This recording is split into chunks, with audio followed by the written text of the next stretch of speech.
288-01.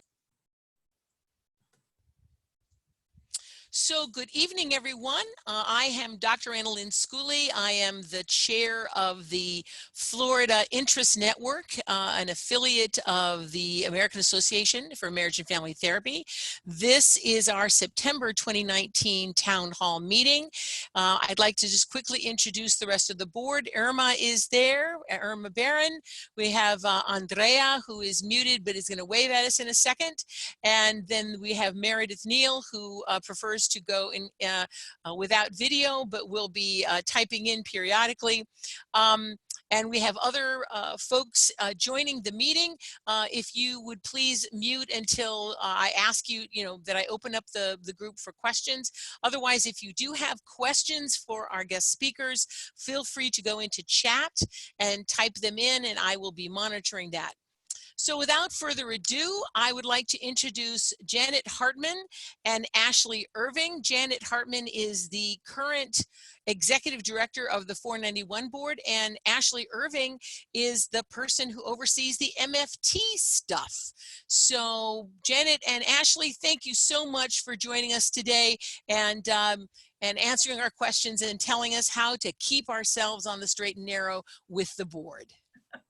Wonderful. Well, thank you so much for the great invitation. We certainly appreciate being here.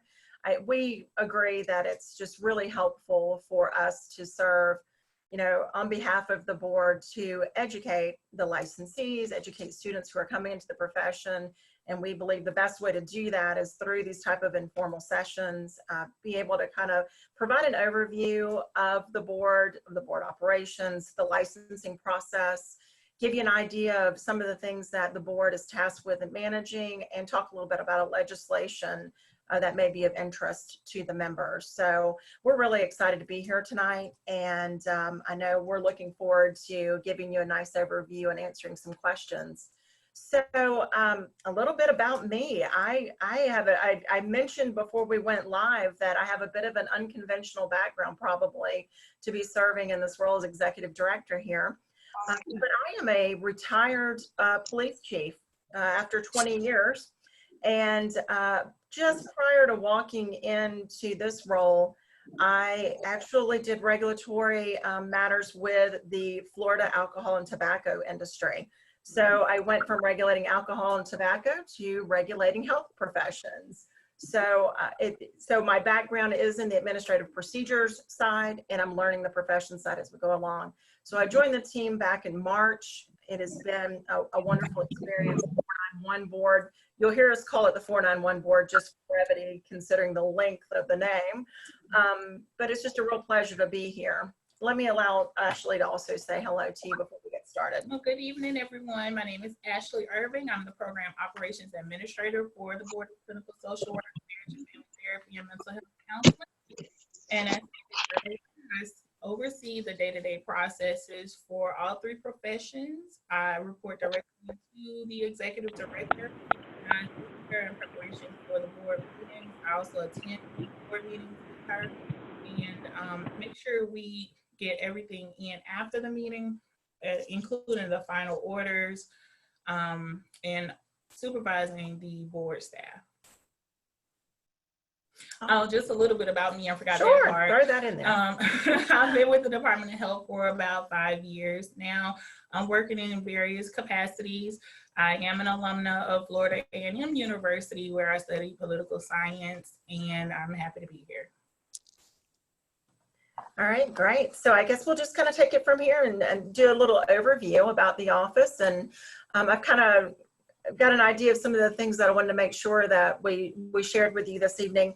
And probably the first thing I want to talk a little bit about is, how the board, works into the state system.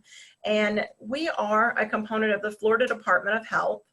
And within the Florida Department of Health, we are in the Division of Medical Quality Assurance. So within that section, MQA basically has 3 bureaus. One is the healthcare practitioners section, where we have 22 boards and 6 councils. So this 491 board is one of many. And the 3 bureaus, enforcement, operations, and then again, as I mentioned, healthcare. So our key processes obviously is licensure within this particular section, and ensuring that we maintain the license process. And then, of course, we work collectively with enforcement in our prosecution unit as it relates to any disciplinary matters going forward. So the board itself is made up of there's 9 seats. Let me clarify. So there are 9 seats. Presently, we have 5 members. And the member who is responsible, I guess, for this particular area, the marriage and family therapy, Dr. Denny is our board member that represents that board or that section. This is a composite board, is what's kind of known in the regulatory industry for mental health. What that means is that we not only regulate marriage and family therapy, but we also have mental health counseling as well as clinical social work. And so as a result of that, we have 2 members that are clinical social workers, 2 that are marriage and family therapists, and we have 2 that are mental health counselors, as well as 2 consumer members who have absolutely nothing to do with the profession. Their role is truly just to serve as kind of the general Floridian who is on that panel providing insight and guidance going along with that. So just a few statistics, because I think Quick question. Sure. Quick question. Who is the 9th person?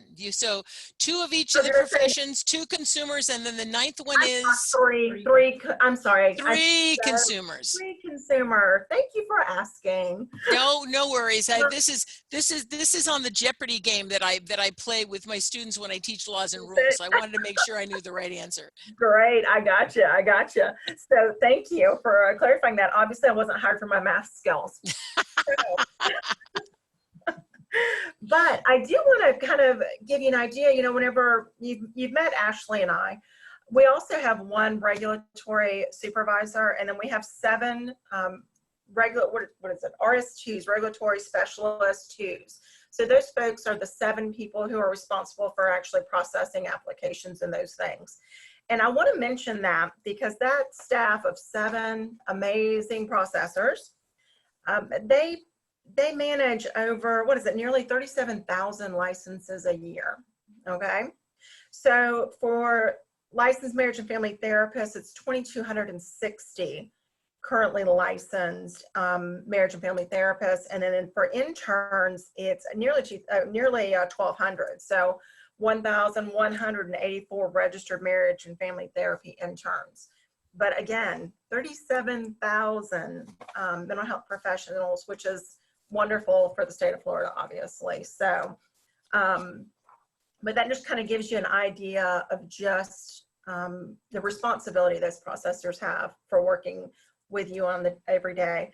And I will say that one of the things that Ashley and I have really worked with these processors on is really understanding that that license application that is in front of you is a person. And for us, more importantly, it is a person who wants to provide mental health services in Florida to help with that problem, help with the problems that are occurring in our community. So they know when they are processing an application for someone that it's a human being, it's a person. And we actually often tell them during our all staff meetings, pretend that person is standing right next to you and saying, am I being licensed yet? Is everything there? And is everything okay? And, so I hope that comes through when someone is communicating with our office, that they truly are trying to be very helpful. But I also appreciate it when licensees understand we have 37,000 folks that we are trying to help, and we try to do it in the best way that we can, the most efficient way. So I just ran the numbers. That's 5,200 people per processor. So if my interns say, why haven't they done this? I'll go, look, you're one of over 5,000. So, kill your jets here. Yeah. They definitely the renewals are definitely handled by another section. So we don't have as many questions that come up with the large majority there, but certainly I can tell you that this is a dedicated group of people who are committed to processing licenses in truly in less than 10 days. That is their goal. And so on average, when we look at we look at the data, and we do look at the data every Monday and say, how are we doing? Where are we at? They really are focused on the goal of licensing someone in one day, but definitely not in excess of 10 from the day that it's received, as long as everything is in the application. So There's that. there's our real. So a few things to keep in mind. I mean, basically what the board is responsible for is, approving or denying licenses. That's one of our primary roles. Reviewing and approving continuing education, promulgating any rules, and determining probable cause as it relates to any disciplinary complaints that we receive, and ultimately then disciplining license found to be in violation. We find that probably our 90% job is the licensure function. And so, which is a great thing, because if most of our function was disciplinary, it would be a great job. But here we are. So, one of the things, I kind of mentioned is that it's really important for expediting that license is making sure that when you apply for a license, that all the documentation is there and that the application is completely filled out and all of the supplemental documents are prepared for you. So once you're ready to apply for, and I'm going to speak, I guess, to most of the students that are on the line, I understand, are wrapping up their master's program. And so for those students, it's just really important that as soon as you graduate, as soon as you receive that, I guess that confirmation of graduation, that you go ahead and apply for that supervision, and go ahead and get that on record and get started with that, so that every single hour for supervision counts. But part of that, applying for that intern program is making sure that you read every single block on the application, answer it truthfully, answer it carefully, and everywhere that it says you need to provide supplemental information, make sure that you are attaching the supplemental information. And that really is the key to expediting the licensure process. We can approve a license in one day if every single block on the application is filled and every piece of supplemental documentation is there. We can streamline the process very quickly. If something is missing, what happens then is we have to send deficiency letters, and those deficiency letters will outline exactly what's missing from the file. And in that case, the letter goes out, we wait for the documents to come in, and certainly those kind of delays will certainly extend the time period for which the license application's on file. Did you want to add anything about applying or licensure? I believe you touched on everything. We want to get you licensed in an easy 3-step process. Number one, gather all of your documents before applying.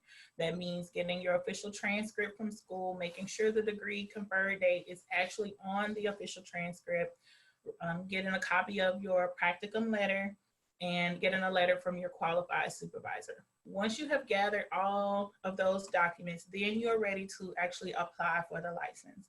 And the quickest way to apply is online. So you'll want to go online to our website, and it's a very user-friendly portal, and you can track the process of your application the entire time. So if you go to Florida's mentalhealthprofessions.gov and click on apply for a license, you'll go there, submit your $150 for the application fee, and you can actually upload most of your documents. The only document you cannot upload is your official transcript. So that will either need to be mailed to us directly from the university, or you can have them to send an electronic copy to our email address. Our email address is also available on the website, and it is available on the application. That's new. I did not know they could have the transcript sent electronically. That's excellent. Wow. Okay. The school uses a parchment service where they send the transcript with a secure password, and we will accept it.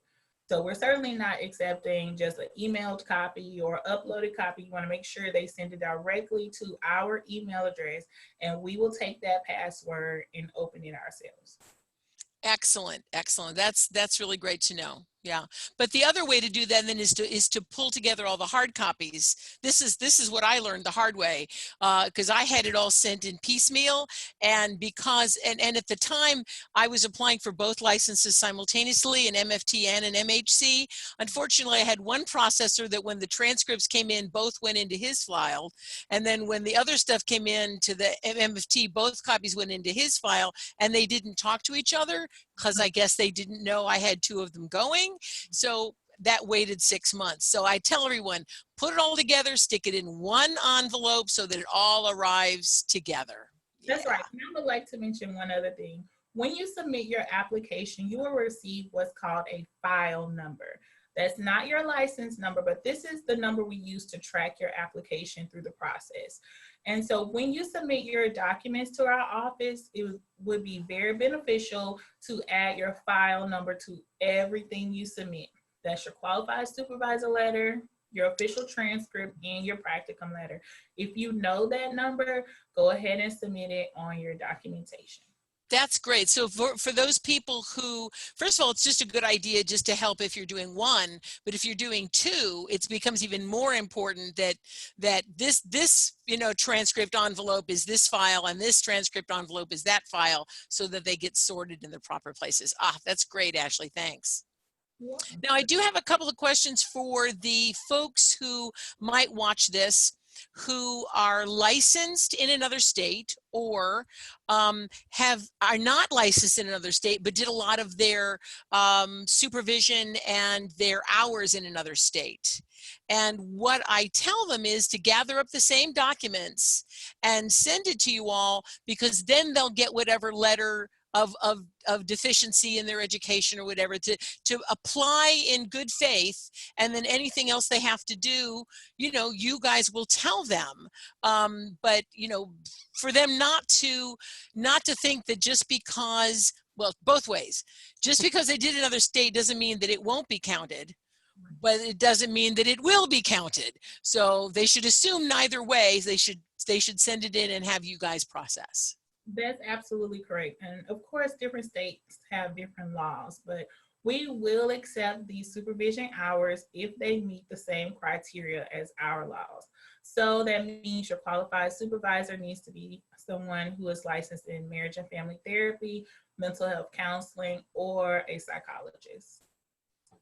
Excellent. Some states will allow medical doctors or ARNPs to conduct supervision, but we do not accept that in Florida, and so we will not accept those hours from out-of-state applicants. Now, if you are coming from out of state, the hours still need to be documented on a Florida form. So we won't accept the hours from your state's form. Just go to our website under the resources tab, and you'll find our verification of clinical experience form where you can have that information documented. I got a call just today from a guy who did his hours in Tennessee and didn't know the process. And I said, yes, do it on the Florida form. Make sure, first of all, you got to do it before your supervisor dies, for God's sakes, and get that form done, right?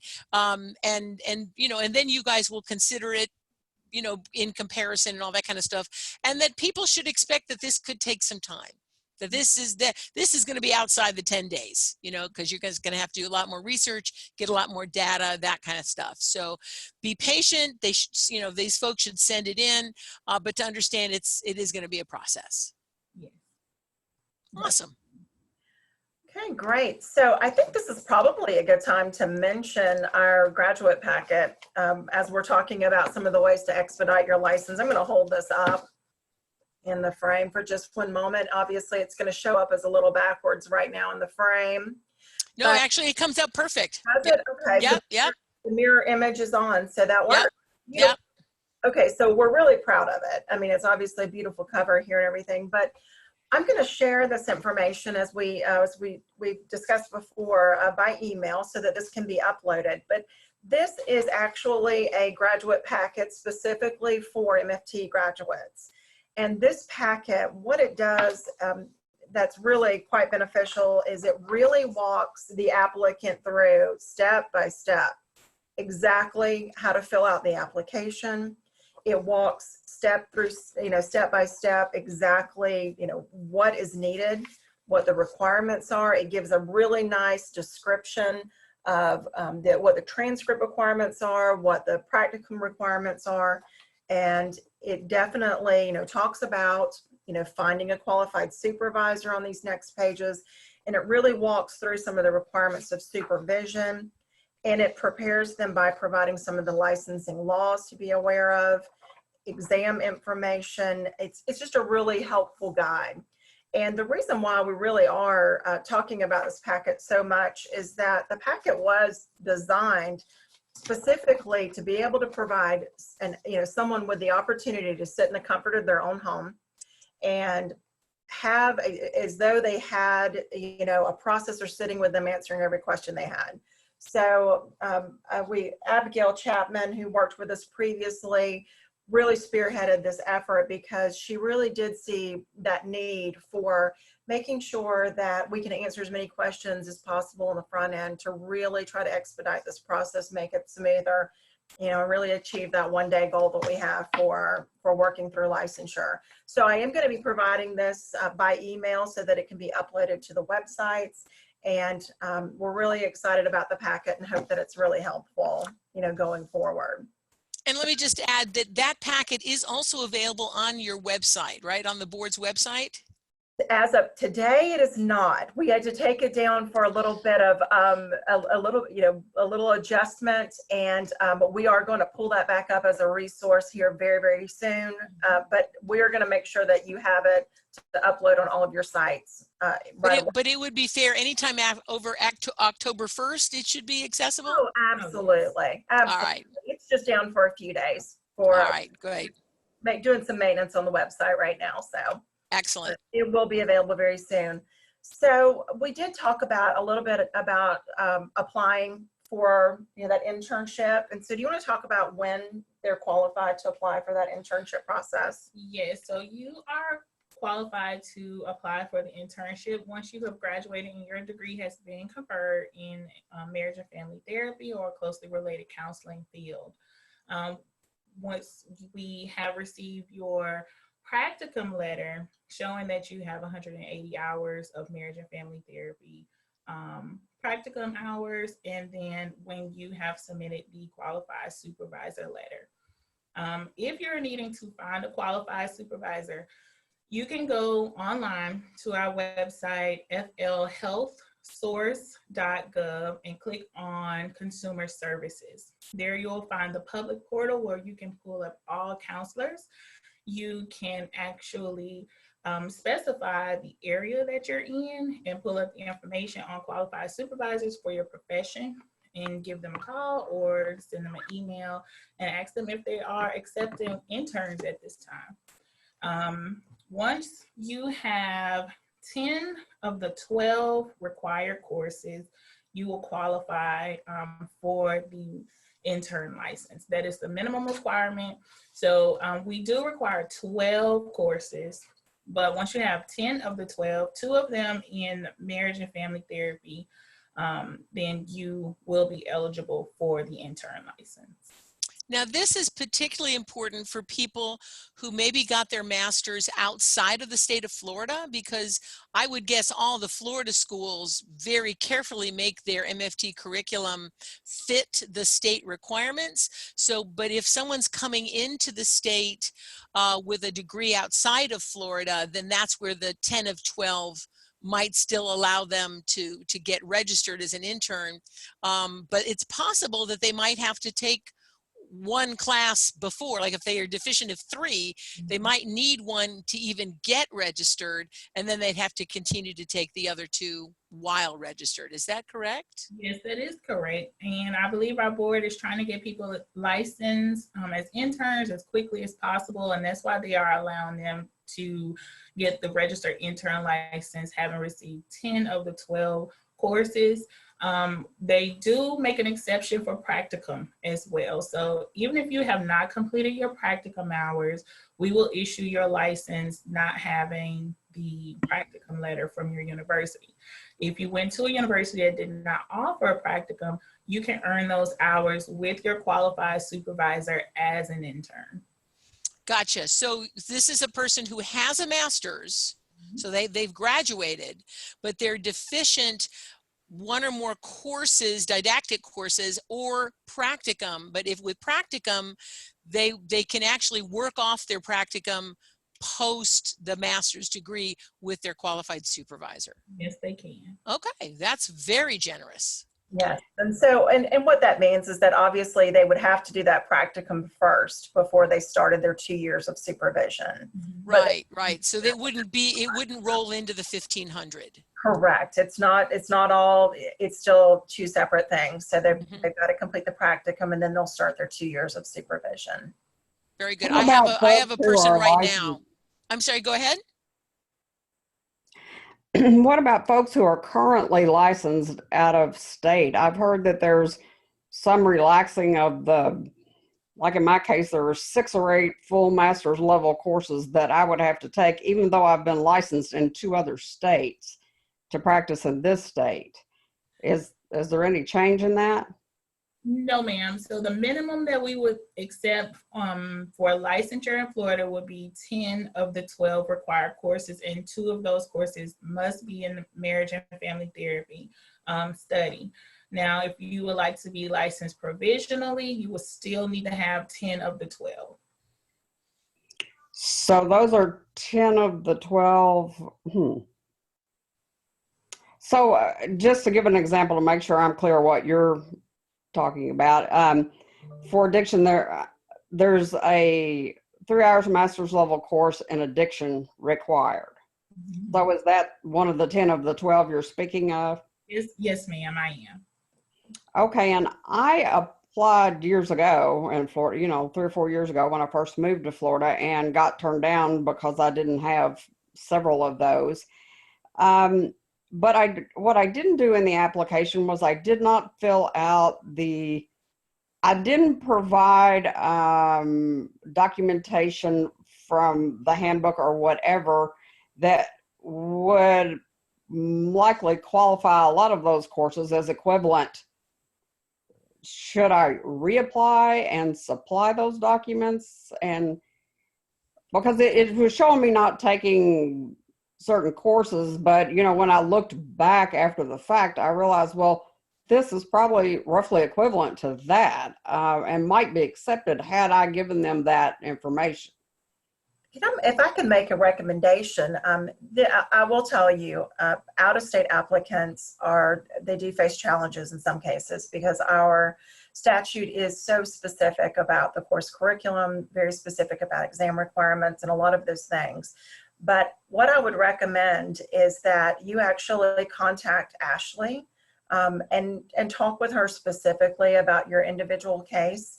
And we're happy to answer questions, but I think it may be more helpful for her to walk through that step-by-step one-on-one with you and give you an idea. What I would not recommend at this point is reapplying without talking with her and letting her walk through your transcript with you. And how do I reach her? You can reach me by email. My email address is ASHLEI. ASH, what did you say? Actually, Ashley, if when you get a second, if you'll go into the chat function and then just type that for us, then it'll be right there, and the people watching this can then just copy and paste it straight out of the chat. Great. Susan, that's such a great question because I think there's a very high likelihood of people watching this that are people who are licensed or have experience, maybe not licensed, but experience in other states. And it can be quite confusing on how to meet Florida requirements. And I love that idea that, that they start the conversation with Ashley and then maybe could go find those documents at her suggestion and increase the chances of getting the license here in Florida. Absolutely. Right. Yes, that's great. Yes, Having an Thanks, actual Susan. human being to talk to rather than just trying to read between the lines would be so helpful. absolutely. And And I will say this, the board really is sympathetic to, they are required to work within the confines of what's in Florida statute. And Right. the rule, the statute is so incredibly specific about the licensure requirements that we have to very literally apply each one of those. And so it is a common question that we're asked. It's a common matter that's brought before the board. And so we're doing everything we can to try to help those who may be facing these challenges to work through the transcripts, to answer the questions of individual, individual licensing questions, and try to work through that with you. So I had heard that there was some discussion, with the laws and regulations about changing those 10 to 12 things in some way, but is that not the case? Well, Melinda, I would like to recognize Melinda, who is the lobbyist for the Florida Hey, Interest. Janet. And I am certain she's going to speak to that very point, Susan. Thank you. Go ahead. Oh, I just wanted to say my apologies for not being on screen earlier. I was on my phone, though. I was driving and listening. And Janet, it's so nice to see you because we've had some wonderful conversations. And I couldn't help myself. I had to speak to this point. And Janet and I have discussed this, and we are, in fact, all in for changing the law and have been working on this for unfortunately for about, I don't want to say, Anna Lynn, maybe it's been 4 years. We've gone back and forth and back and forth. Easily. At least 3. Yeah, we came close last year, and we are working on our legislative package this year. And Janet and I have discussed all of the issues and all the concerns that all of us have on folks from out of state being licensed in Florida. We know the need is there. We know that it's been there. And until we do change the law, which is our intention, it will still have a lot of hoops to jump through. But anyway, I'm delighted we're having this. And Janet, it is so good of you and your staff to participate in this. And I'm going to be quiet. So And I can only hope that in due time, as people watch this, that we'll have to put a rider along with it that says, and the part where we didn't have the law, well, we got the law. So, that's the hope. Thank you so much for speaking to that. I will say I'm optimistic. One of the items I was going to talk about at the end of kind of giving you an overview of licensing was talk about some of the current legislation that's pending this year. So I'm happy to say Senate Bill 230 was filed and by Senator Harrell. And that bill does still include the language that was incorporated last year. And I think the year previously to that, to try to streamline those licensure efforts and to reduce the licensure burden. And we are diligently working on that.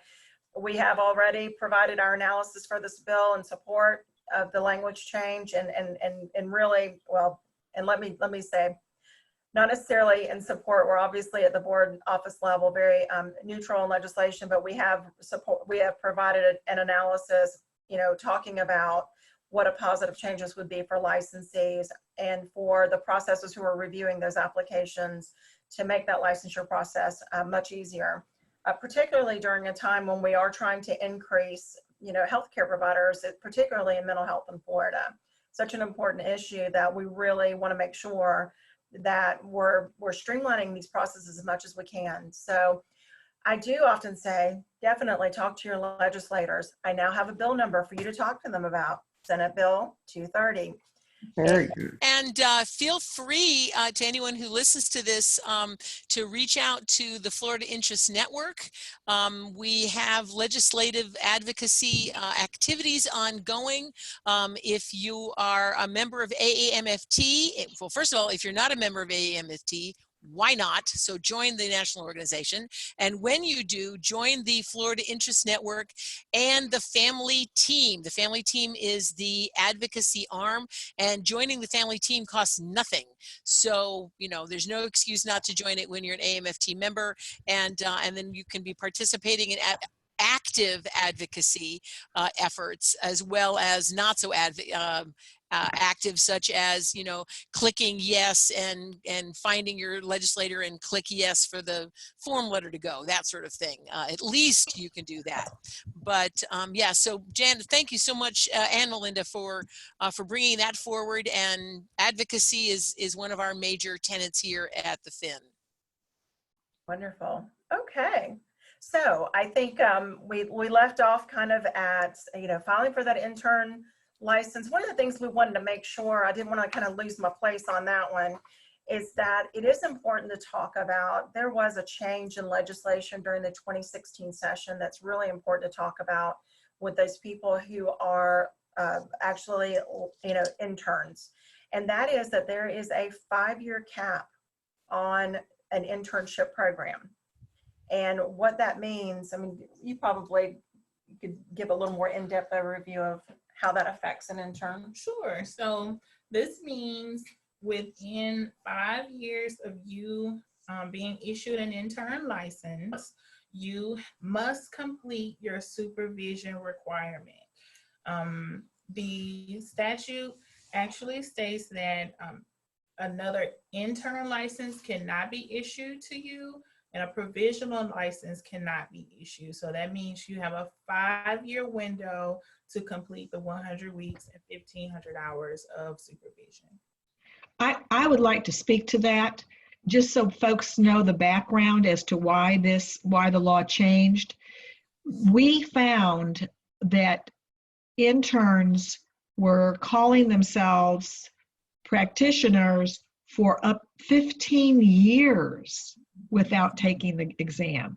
I mean, they had stories, the board had stories that were absolutely unbelievable with folks out there practicing, some not supervised.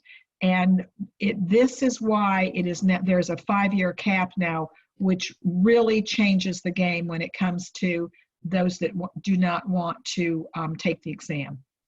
And I also find that the board has gotten very, very busy. I can't even imagine how many person hours went into this, that people who had finished their hours and their 100 hours of supervision, but had not yet passed the exam and were just kind of hanging out there, even within the 5-year window.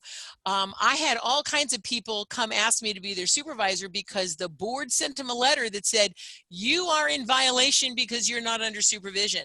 And so all kinds of people hustled to get a supervisor. So we've got it on both ends now. We've capped it so they can't go past the 5, and they can't be just hanging out there without the board finding out and giving them a what to.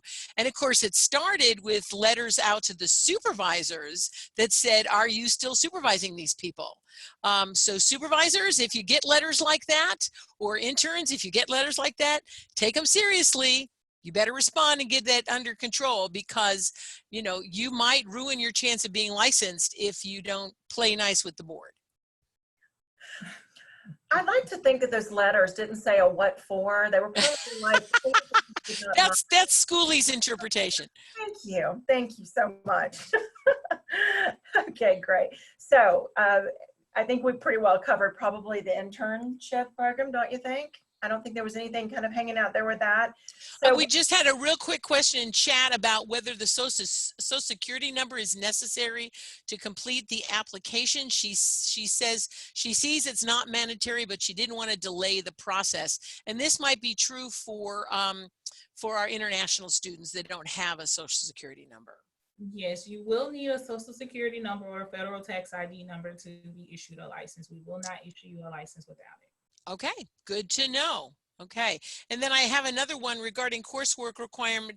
Is the school catalog valid? I think that's a question that they would have to do with you, Ashley, is to call up and say, what do you need from me to prove that my education is in accordance? Yes, certainly.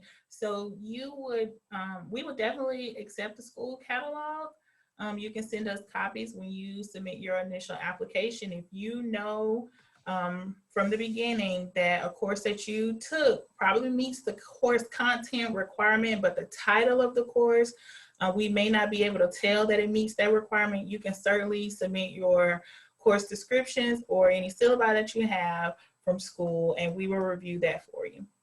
Excellent. And those kind of, the school catalog is the kind of thing that should be on your university's website so that if you go to the right catalog, you can print it off and have it. It's not like something you have to dig through the 37 boxes in your garage to find. Yeah. Exactly. Exactly. So great. So the next thing I think a lot of people have questions about is continuing education and when the continuing education requirements can be completed.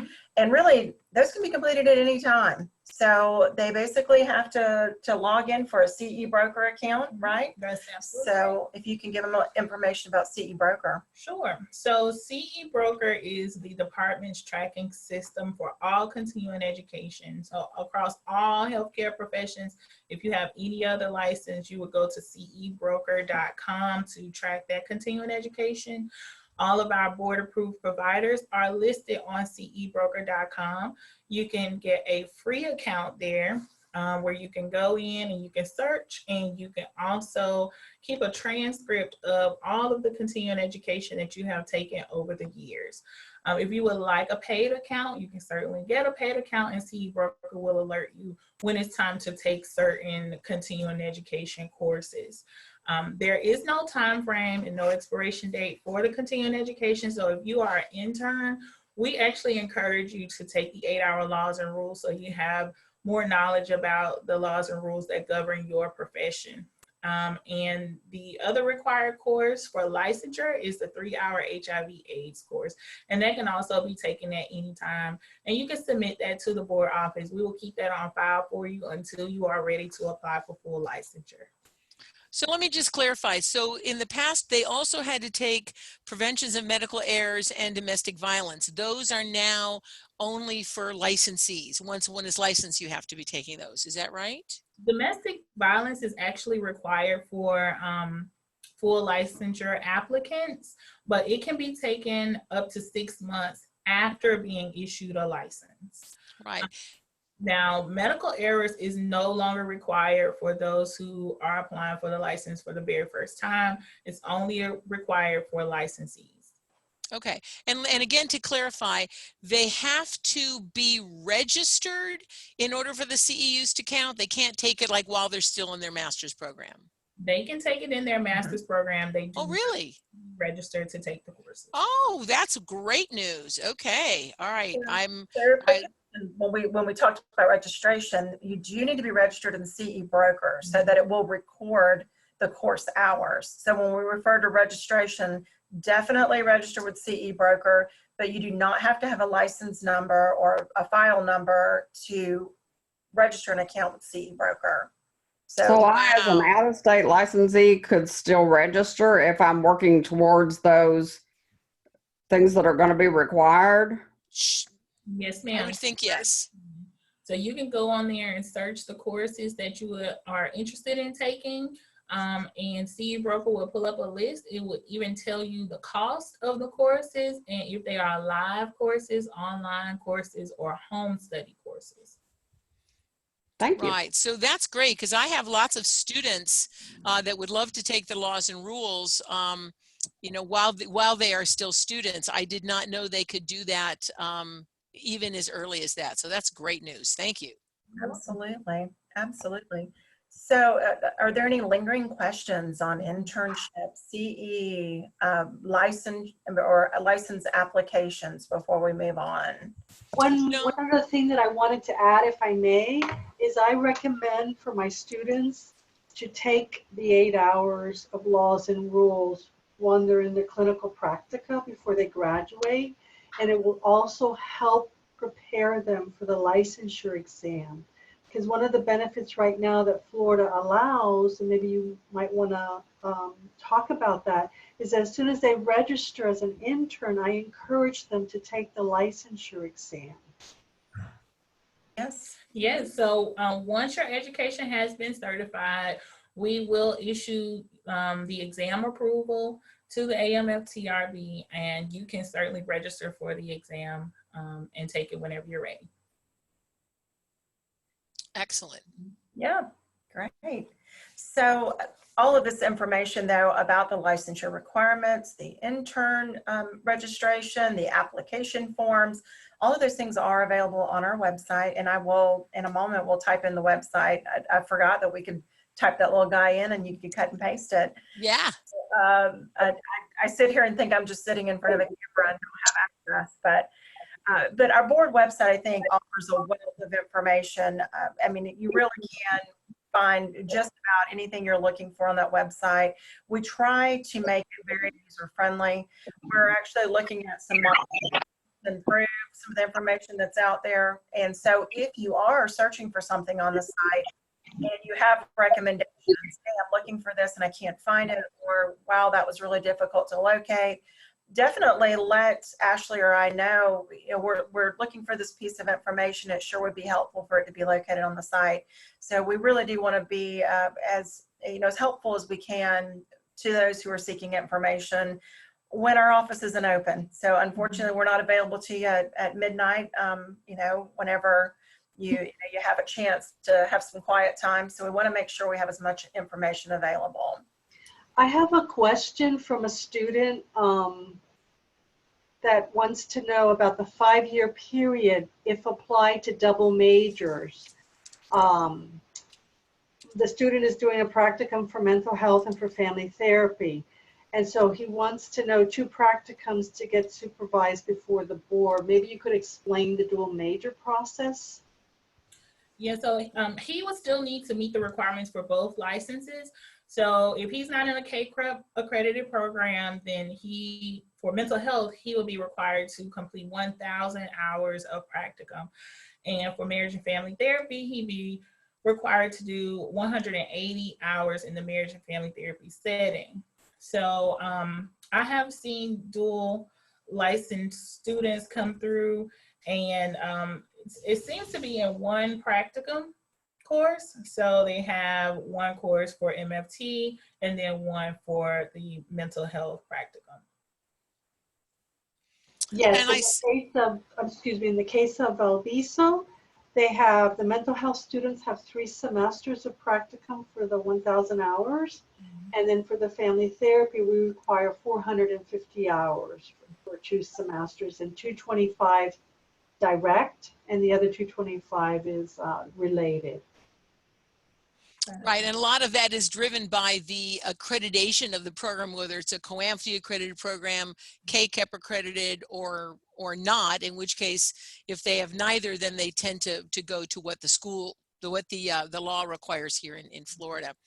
I've got Tracy Oliver who sent me, I think it was Tracy that sent me a question earlier today. And Tracy, I asked it for you before we went into the recording. And so where it's in the statute that Ashley looked up for us so nicely about where it's stated, there's a 1-sentence statement about the on-site licensed clinician while an intern is practicing, and that's in 491.005 3C. I'm sorry to take Ashley's thunder on that one, but Tracy, I want to let you know that we did get the question answered, and we're welcoming you to be here. So thank you. Those of you who have questions, keep typing in chat.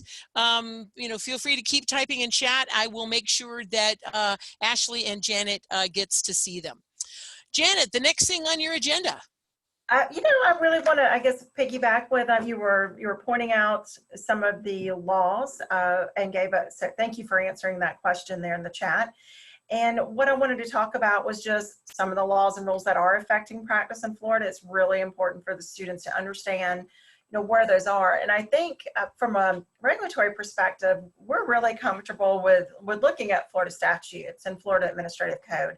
It's just something that, we're just kind of accustomed to in daily life. But for the average person that's out there just trying to do good in the world, maybe they're not aware that the laws are found in Chapter 491, specifically for the profession.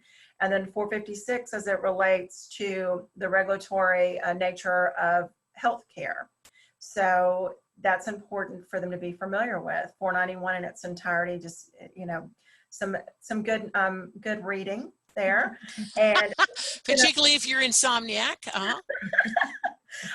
I figured if I led you to that, you would probably take it from there. But I think 491 is amazing. So I find it. I do too. Hey, I teach the laws and rules. So that's something that we look up all the time. I would say that those of us on the board of Fin probably field more questions about the laws than we do really anything else. So that's why not only should people take the laws and rules early, but often. Absolutely, we agree. And the other thing is that the rules are found within 64B4, and that is the Florida Administrative Code. And I always like to take just a moment to talk about the rules because Florida statute is, those laws are put in place by Florida legislature and then ultimately by signing of the governor. Okay, and so the statutes of Florida go through a very extensive process to become a law, and thus sometimes it takes a few years, as Melinda mentioned, for a law to change or for that to kind of transform. So within the statutes, in many of them in 491, the board is given rulemaking authority.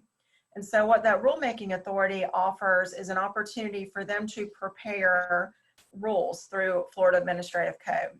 And so 64B4 is that Florida Administrative Code where the board can have a hand in making recommendations and changes to those particular rules. Before we got on the call, we talked about the fact that there is a rule that's been recently filed that limits the number of supervisees to 25. And so just to kind of talk about that, the board did, if you attended our last board meeting or if you've watched or listened to the audio from our last board meeting, you may have heard that that was voted on and did pass unanimously. And so what happens from there is now that recommended rule change is going to be posted in the Florida Administrative Register. Once that's posted in the Florida Administrative Register, it'll post in, oh goodness, I want to say 21 days, but forgive me if I have that wrong. But it'll be posted for a period of time to allow for public input, requests for hearings, and those kind of things. And then once that period closes, then the board can move forward with that recommended rule change. So the rules you're going to find are something that we talk about frequently at board meetings. There are those kind of things where we try to make sure that we're keeping things as streamlined and understandable and that they, I guess, enhance understanding of the statutes, but very importantly, they do not supersede statute. So what you're going to find is that the Florida statute is going to give us some very specific guidelines. So earlier when we talked about the licensure requirements, it says you have to have these 12 things. The board cannot change any of those 12 things. That is hard and fast in Florida statute. What they can do is add rules that refine what that means, what it looks like, those kind of things, but they can't ever supersede it. So just a moment on statute and rules. And rules are found at www.flrules.org, and the Florida statutes are at www.leg.state.fl.us/statutes. Very easy search on your web browser will help you find that as well. So in addition, I just want to mention a couple other resources to you. flhealth.gov is our department website. Again, just a wealth of information out there. And then our 491 specific board website is Florida's mentalhealthprofessionals.gov or professions.gov. And we'll type that in the window shortly so that you have that handy. But again, if you did a little search for mental health professions in Florida, we will pop up pretty quickly in your web browser. So a couple of things I want to talk about now that I've introduced. Before you do, can I break in and ask? I can see the chat, but I can't access it or see what's written in it. Does anybody have any idea why? Yeah, if you hover at the bottom of the screen with your cursor, there's the word chat, and if you click that, then a separate window will pop up with the chat information. and where you can see what's there and also But when I click add it, things. it doesn't. Well, then see I it don't. here and it's lit up in orange, but when I click it, it just turns gray and then nothing happens. Huh. So it may be behind what you're looking at. It may be behind, but now that you've given me that issue, what I'll do at the end of this is that I will copy everything that's in chat, particularly all that information, and we'll put it on our website along with the link. Great, thank you. You bet. Janet, I have a question. We conduct the clinical supervision course here on campus. When do you recommend that we give that information out to supervisors that want to become qualified supervisors? That update.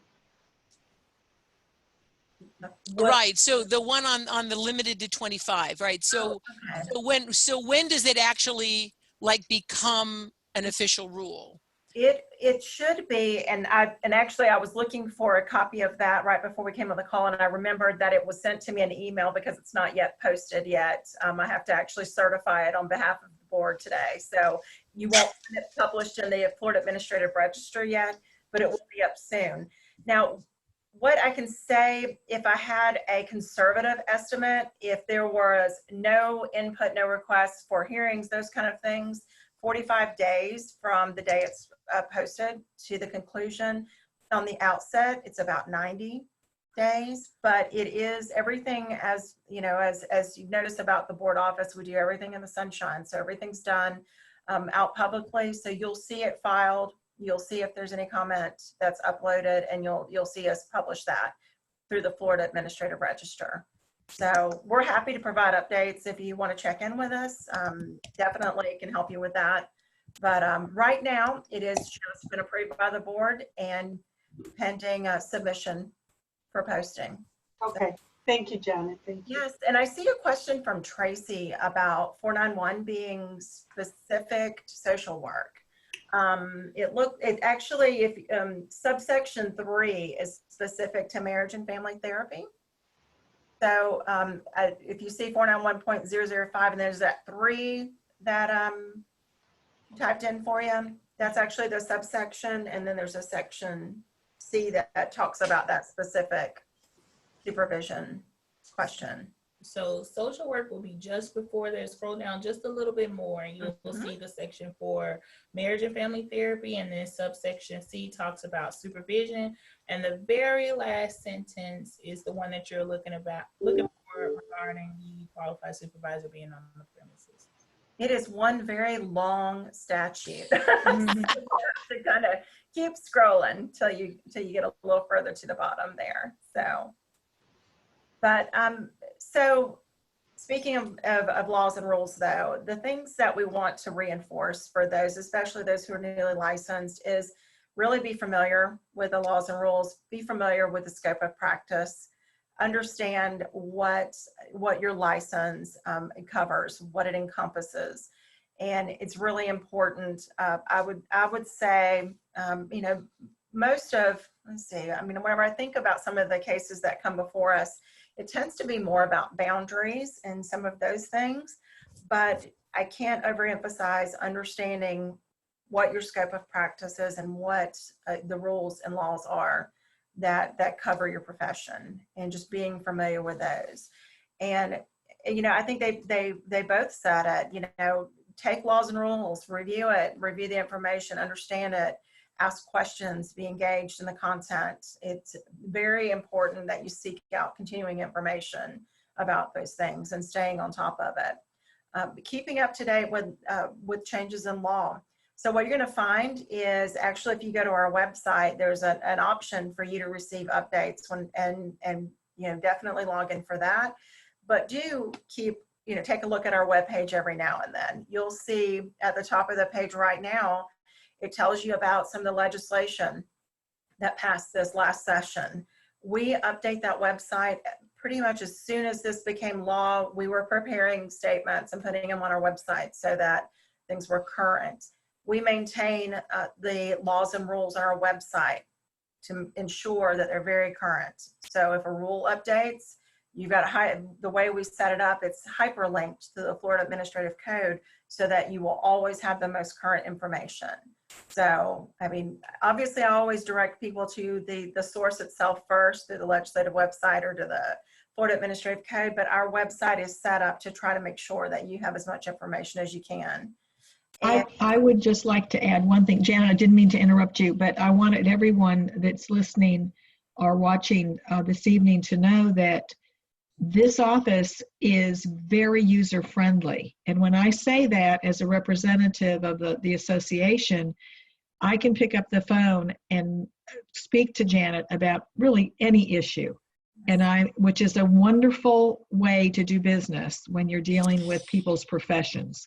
And everything she is saying, I completely agree with. And I just wanted to let everyone know that we have I believe, a good working relationship with our regulatory board staff and the folks that license all of you so that you can move forward in your life and your profession. So I'm not sure that that's the case with every board, but I can speak from my own experience, and it's been a number of years. It's always been a very gracious and very open experience and relationship. I appreciate you saying that. I do. We really, the thing that even, our team here, the team has an amazing camaraderie, a wonderful work relationship. Everyone works so well together, and we really do try. I mean, as you can see, I wouldn't have done this webinar tonight without Ashley here sitting to my left. And it's because this isn't about me serving as the executive director. This is about the board office being able to provide as much information as possible. And so what she and I are doing is we're doing, public talks. We're doing summits at schools. We did a presentation to the licensed social work, the Association for Social Work. And we are, happy to get out there and do that. We believe that by being approachable and answering the questions, that we are helping to push the profession forward. We're getting more people out in the field and working and doing the good work that we need in our communities. So it really has been a very important part of our work relationship. And as I mentioned to you earlier, I mean, our team processes that application as if that applicant is standing beside them, and they have that vision. They understand their purpose, and they understand their purpose is really important. So I appreciate you saying that. Thank you very much. We certainly appreciate the relationship we have with the associations. Couple more things on my list of things that I wanted to talk about for responsibilities of professionals. One of the things we run into is a tendency for brevity when we're trying to identify ourselves and our license. So it's always important for us to remind these interns that they spell out very clearly their title. So registered marriage and family therapist intern. Do not abbreviate it. Do not put little, RMFT. No. We spell it all out. So it's really important that whenever we're working with the public and we're trying to provide good service, that they know who they're talking to, they know who they're working with. And we want to make sure that we just make that very clear. And very important, it's not that I'm asking that to be so, it's in the laws and rules. So, but that is a common, that people have a tendency for brevity. And whenever you get that full license, you can just, throw that out there. But for right now, yes, Janet, I have a bad habit of when people send me a question of one kind or another and they have that abbreviated, I answer their question and I say, you're breaking the law by having this. You need to spell this out. So yes, so yeah. Very good. So we like to make sure that that we clarify that. And hey, my last point, I think, on the responsibilities for professionals I wanted to cover was to stay involved with your professions, associations, and organizations. But I think you already hit that pretty well, because obviously your association is here with us tonight at this town hall meeting. It's important that they wanted to be able to talk to us, ask questions, and it's important for us to be there. So, you know, we always recommend that. So, and just a last couple of things on the intern front, make sure that before you start supervision, that your number has been issued, that a file number is not a license number. So when you register to be an intern, there will be a registered intern number that is assigned to you. Your supervisor should ask for that, and they should be documenting that information on, you know, whatever log that you all prepare for tracking your hours and tracking, you know, your clinical time together. So, but do not start operating or working with a supervisor without that number. A good supervisor is going to ask you for it. Now, Janet, if someone is already registered and they're working, and then for whatever reason they add or change supervisors, it's my understanding that when the new supervisor sends the letter, that the intern has to get that email back that says that that supervisor has been approved for them as well before those hours will count. Okay, I'm going to hold this up. This is going to make you, maybe it'll make you laugh. You see what the next thing there says? If you have changed your supervisor, that was It sure does. it can, yeah, you see that? If you change a qualified supervisor, so we're on the same page here. Yeah, make sure that we give you that approval letter before you begin supervision with your qualified supervisor. And I just want to back up a little bit to the previous point. Qualified supervisors. If you have an intern that you are supervising, you can go to our website, flhealthsource.gov, and click on verify license and actually verify that they have been issued that intern license. Interns, you can verify your supervisor's license on that same website, and you can see the type of profession that they have been approved to supervise as well. Yeah. I have a question because I've not ever seen it, but interns have told me that they can go in to their profile or their information and see which supervisors are connected to them or are approved for them. Is that true? I have never seen that, but I would imagine they could. They can see pretty much everything that we're doing inside the system. It's all transparent. So if we have linked license together, they should be able to see it in their account. Okay, good. I'll have to have a student, you know, do it on my computer once and show me what that looks like. But so there is a way for us to check up on each other, intern to check up on supervisor, supervisor to check up on intern, and the intern can also check to see if the supervisor is connected to them. Yes. Okay.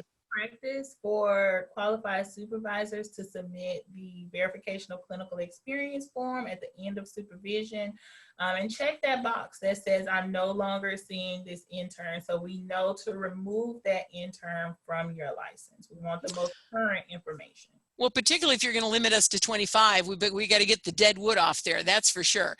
Is it okay to send that verification for me as a supervisor to send it directly to you guys, or should I give it to the intern to be responsible for submitting it? Either way is okay with us. Okay. So I have a question. Because supervisees are to remain in supervision until they actually receive confirmation that they passed the licensure exam.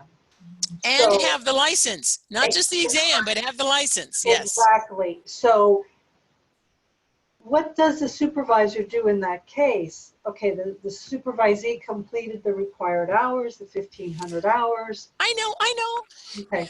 I make them forward to me the email that says they're licensed. And then they you have to check off that they're no and then longer. I say, okay, you're done. But Perfect. they stay on the schedule for supervision until they shoot me a copy. In fact, just today, I got an email, or I got a text with a copy of her license letter. So yeah, they're on the schedule till it's totally official. Okay, perfect. Thank you. Yep, absolutely.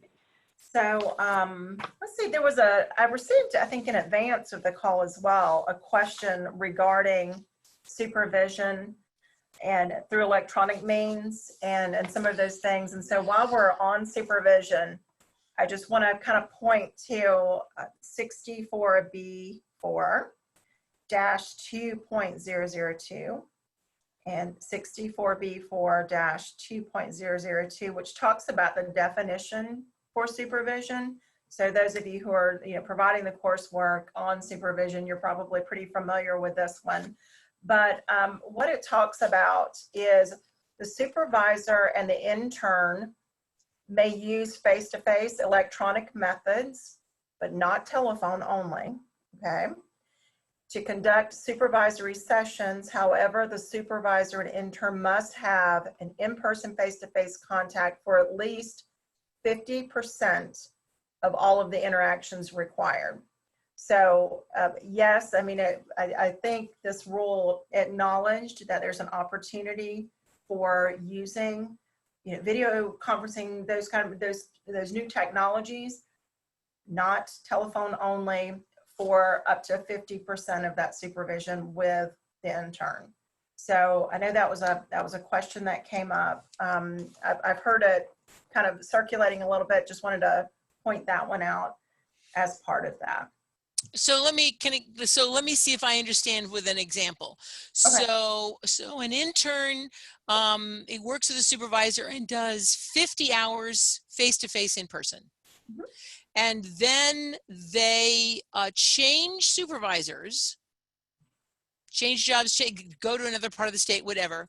And they say, now I've had 50 hours in person. I want to do my other 50 hours with you, new supervisor, all on video. If what I'm hearing you say is correct, the new supervisor can only do 50% of the supervision they do with that intern.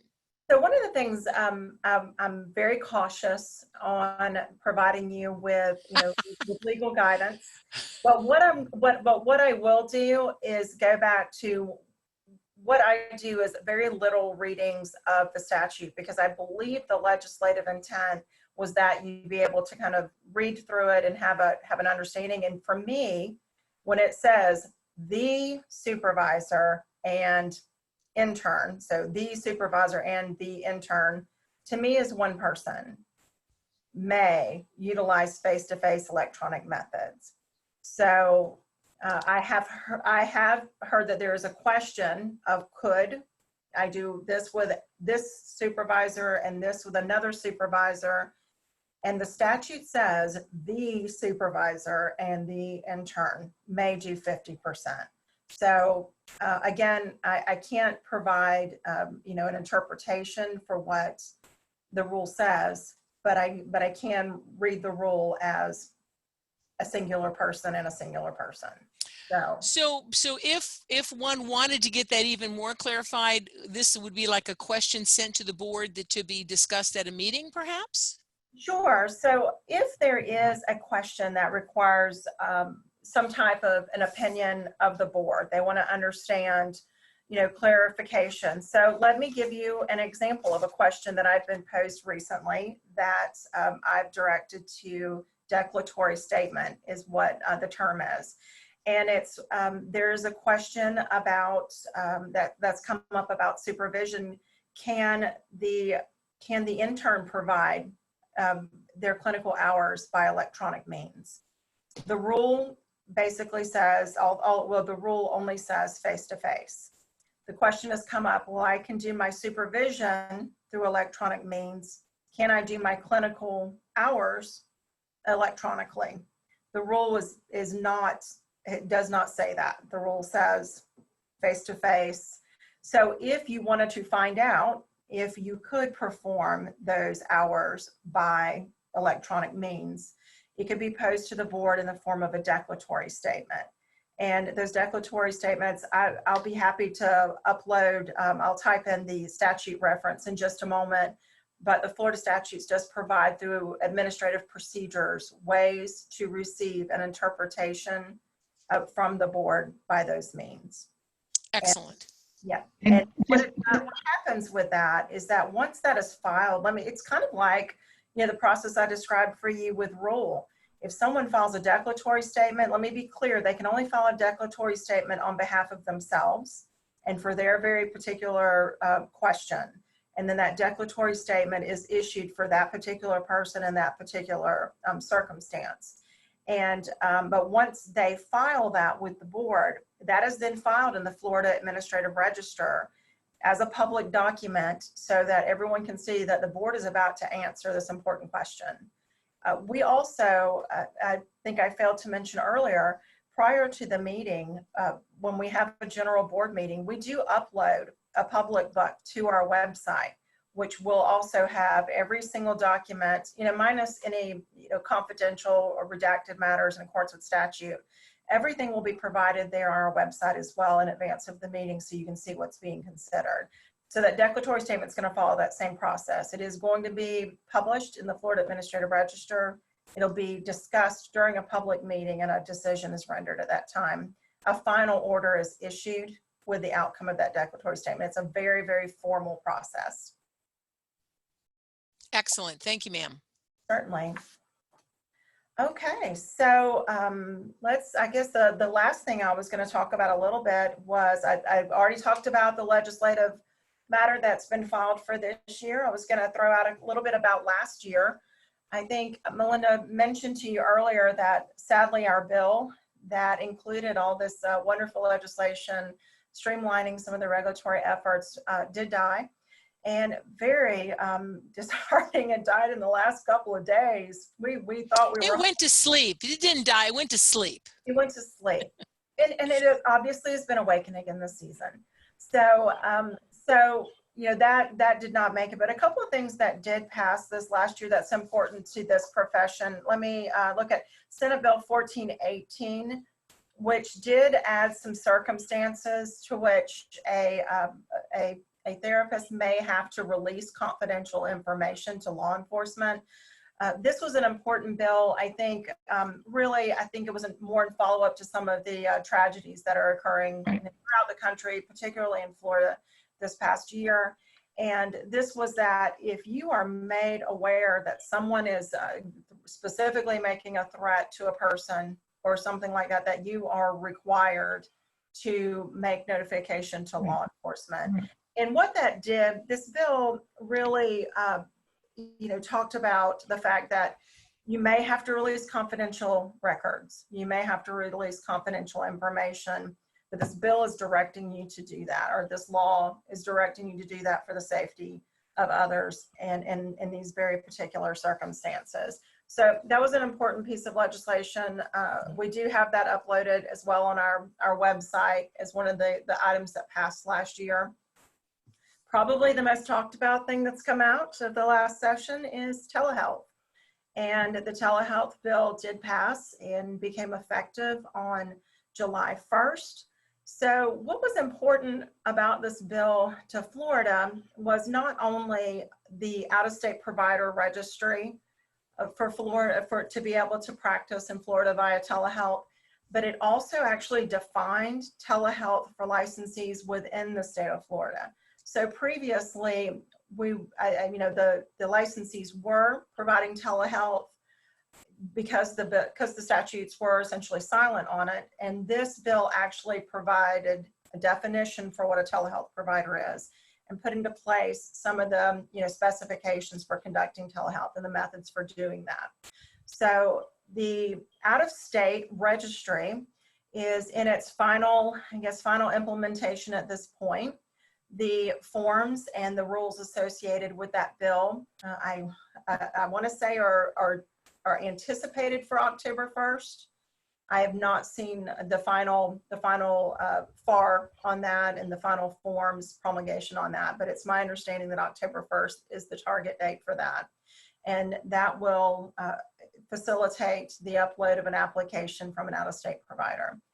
In-state providers, probably the most common question we receive is, now that there is a law for telehealth, do I have to register as a telehealth provider? You do not. If you are a licensee in Florida, you just simply utilize this law and the the information that's provided for definitions and the ways that telehealth can be provided in the state, this is your guidebook. You do not need to do anything additionally to become registered to do telehealth if you are a Florida licensee. Okay, so that is it in a nutshell. Can I answer, are there any other questions or anything that you guys maybe thought we would cover tonight? And Right. So people, if you want to come off mute and ask a question, or if you want to type that question into chat, we will speak it for you and get an answer. The only other thing, folks, I would like you to do is to check in chat to see if I put the websites in correctly. I may have misspelled some of those. So, because you said them quick enough that I'm not sure I got them absolutely correctly. So if you will look at them, make sure I didn't screw them up, and we'll get them correct, that would be great. Or any other links, Janet and Ashley, you'd like us to have. So I'm pulling up the statute reference on the declaratory process. oh, great. I'm going to type that in. Awesome. I have that in front of me. Great. Great.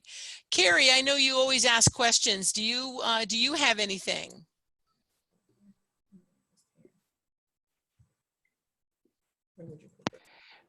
One thing that's come up in being a hiring manager at the agency where I work is, and I don't know that the board might actually have the answer to this, is obviously where I work, we hire hot off the press registered interns many times.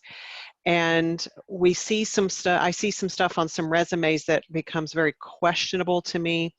And one of the things that I've wrestled with and that I'll speak with an intern about is when they put their anticipated licensure date, anticipating being I got one just the other day, LCSW by March of 2020. And I said something to her about those letters on your resume can be a little deceptive. And, you know, oh, well, I've passed my test and that's when my hours will be done. And I said, I don't believe that that's really something that you should have on your resume. So I wanted to just address that here because I know we've got some interns in that are in here and appropriately you already addressed, you know, having to spell all that out if you already are a registered intern. If you are not a registered intern and you're in the process, could you speak briefly about what is appropriate as far as state guidelines about what you put on your resume about what you're doing with your life and your career and all of that? Unfortunately, we don't have any guidelines specifically about the resume and what should go on your resume. But you are absolutely correct. That person should not be stating that they will be a LCSW by March 2020 or a specific date. As mentioned before, you can always go to the website flhealthsource.gov and verify any license issued by the state of Florida. And as qualified supervisors, as hiring managers, HR personnel, that is definitely where you should be going to primary source their license verification.